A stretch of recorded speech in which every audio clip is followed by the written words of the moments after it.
Hello, it's Andrew here from Backcountry Skiing Canada. I'm here today with Molly Baker and Zach Giffen, and they're here in their tiny house. We asked them if they'd mind saying a couple of words to us and answering some questions, and that's what they're going to do today. First of all, Zach and Molly, welcome. Welcome to Whitewater, which is where we are. Right on. Happy to see you. I know that I came up and saw the tiny house, and I was like, hey, great, they're here, finally. Because I've been following a little bit of your travels so far. Where have you come from? Where are you going? What are you doing? Could you just tell us a little bit about the program? Sure. Well, I guess we started out in Boulder, Colorado. The house was built there, so Zach and I spent about 2 months while Zach constructed the place in Boulder. From there, we headed up to Sun Valley, Idaho for Powder Magazine's 40th anniversary party, which we actually missed. That was the maiden voyage with the tiny house when we discovered that traveling with tiny usually takes about a day longer than you think it's going to. So we got up to Sun Valley, Idaho, enjoyed the festivities up there, and then headed straight to southern Colorado to Silverton, which was about the only place that was snowing in the U.S. at that point. So, and then from there... We had a little car trouble in Silverton. We had a transfer case that went out, and then kind of got stuck there for a couple weeks, had a great time, but we're more than ready to leave by the time the truck was finished, and drove basically straight here. Took us, I think, 3 full days to get here, which is about 2 more days than normally I would plan for. Stopped in Utah at Powder Mountain, and then to Missoula, and then went through the border just north of Spokane. Came right up to Nelson because this is just, this is snow here. Yeah, what we're doing. This is the Side Country Sessions is the tour that we're on. So we're really kind of focused on mountains that kind of cater to the side country movement. Yep. Got the out of bounds access gates, and pretty much if you've ever been to Whitewater and you don't bring your skins, you're missing out on what I would say as 3/4 of the terrain that is here. And I noticed that there are 2 letters above your front door there. You work with OR. They're involved in the program and they're supporting you. Are they? Yep. Outdoor Research owns the tiny house, and we're just the lucky ambassadors for OR that get to travel around in their tiny house. Right It was a great deal because kind of when we first proposed it, I was just gonna, maybe they were gonna cover materials and I was just gonna do all the labor, and then it was gonna be mine.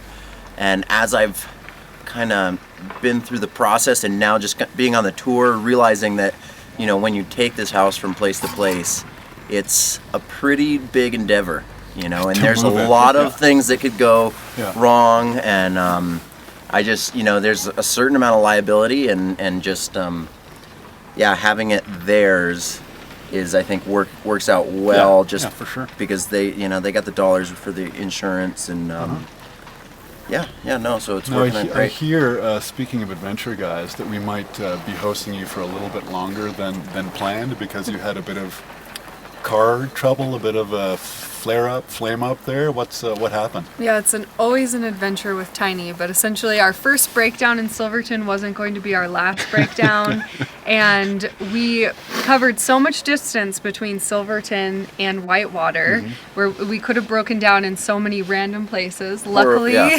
we got the house. We got the house to Whitewater, and we got it in the second row of the parking lot, so we're within walking distance. Yeah, Rockstar Parking. And took the truck down into Nelson for the night to get some dinner, and the truck caught on fire. It was crazy.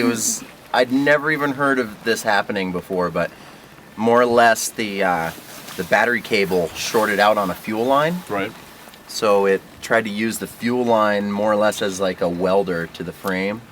And the whole fuel line was glowing red metal, and the fuel started leaking out, and obviously catching on fire. Full-on flames underneath the engine, and me running around with a fire extinguisher, and fire department was called, police showed up, the car was impounded until inspection. I think the damage might be fairly minimal because we got the fire out, but I know that whole gas line connection and it was connected to the brakes. All the brake lines were glowing. So there's really like right now we have no idea what level of damage we're talking about and when we're gonna get our truck back. Right. If we're gonna get our truck back. Right. Right. That situation was funny though, because the police and firefighters, when they showed up, they're thinking, gosh, who are these people? Their truck's burning down in our city. And Colorado plates. who are these people?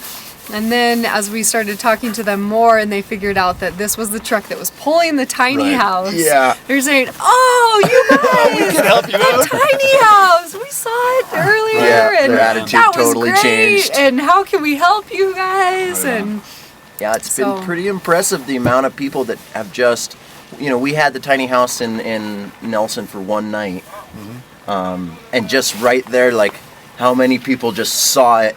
Right. And I feel like nobody drives by it without kind of like doing a double take, like at least that. Yeah. Definitely. So, Well, selfishly, we're happy to maybe be hosting you for a little while longer than some of the other spots, and we're super happy that there's a bit of snow falling for you.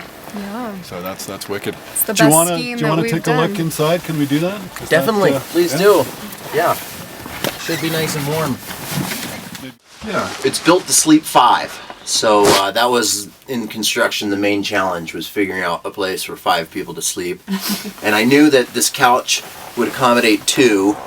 This one folds out pretty nicely. And then, Molly and I fit really well in the loft. Okay, right. But then fitting the 5th guy was kind of a little bit of a challenge, and that's where we built this, which is what we call the drawbridge. So when there's no stuff on this will fold over like a book. And then this whole thing slides into here, so you can nice. stow it away, and then you have a lot more headroom when you're in here. But it is a great additional storage space just to utilize that ceiling space Yeah, that wouldn't for sure. normally Yeah. get used. Is everybody still getting along pretty well? And It's a common It's working question, okay, actually. yes. We're pretty surprised, just because at this point I thought that, maybe someone would want to get a hotel room for the night or something, Yeah. because just to get some space, but we've Yeah. all been All getting hanging along, out. We do family trips to the hot springs, family trips Right. to dinner. Nice. We've all been spending a lot of time together, so yeah. Yeah. It works out. One of the cameramen here is my little brother Sam, okay, and that's great. that always helps, Family. Yeah. Yeah. Yeah. We're kind of used to it. And actually, I've had many rigs for traveling about, RVs and vans and pop-up trailers and other vans. Mm-hmm. I think I've been sleeping in the parking lot of Whitewater. This is my 5th different Oh, rig. Yeah. Yeah. You're familiar with And of all those Process. different situations, this one is so much superior Yeah. that it's pretty hard to complain about it. So one final question, and then we'll let you go shred. It's a tiny house. Is there any kind of an environmental message that you're trying to share, or is that just Absolutely. I think it's small footprint? Definitely. well small footprint, but also it's more about the process of the commute, of taking that commute out of it. Where I lived in my van in the Mount Baker parking lot, and for a whole season, and one of my favorite parts about it was that I'm going skiing every day. So, like, if I'm going to live in Glacier, I got to drive a minimum 30 minutes both directions. Right. And it's just commute that I don't necessarily need. And if I can take this thing with a big truck that burns a little more gas, but instead of driving back and forth every day, I come up here, stay for 5 days, hunker down. I'm that much closer. It's just a better experience, and you cut out all that driving. Yeah. Well, and just the message of simplicity as well. I think that with 5 people in here with a lot of camera gear and a lot of ski gear, Yeah. if we can do it, Yeah. a couple could easily do this and have it be their home, essentially, Yeah. if they had Yeah. a bathroom, and the living is exceptional. I mean, look at our views. We walk outside, look at the wall art. Yeah. Just the tiny house movement and the timing that we've had, because tiny houses have now been, covered on NPR, the New York Times. Yeah. There's a lot of talk about it, and so it shows that people in mainstream society outside of the confines of a ski community or climbing community are interested in this. Yeah. And it's extremely relevant. I And it think, works at this really point. well to cruise around a different areas and park in the parking lot and Yeah. ski and tour Yeah. and that's awesome. Being at a place like Whitewater is just exceptional because the community, the people here really accept and appreciate this kind of thing, and so it's made us feel really good to be a part of it. Yep. So for this, it's been really satisfying to be saying, yeah, I built that. Right on. Well, let's go ski, Zach. Thank Okay. you very much for your time. Right on. We'd love you. to ski with you, Molly. Nice to meet you. Yeah, we'd love to get out there with you. That's Thanks for having us. Andrew from backcountryskiingcanada.com signing off. Thanks, guys. Bye. Yeah, thanks.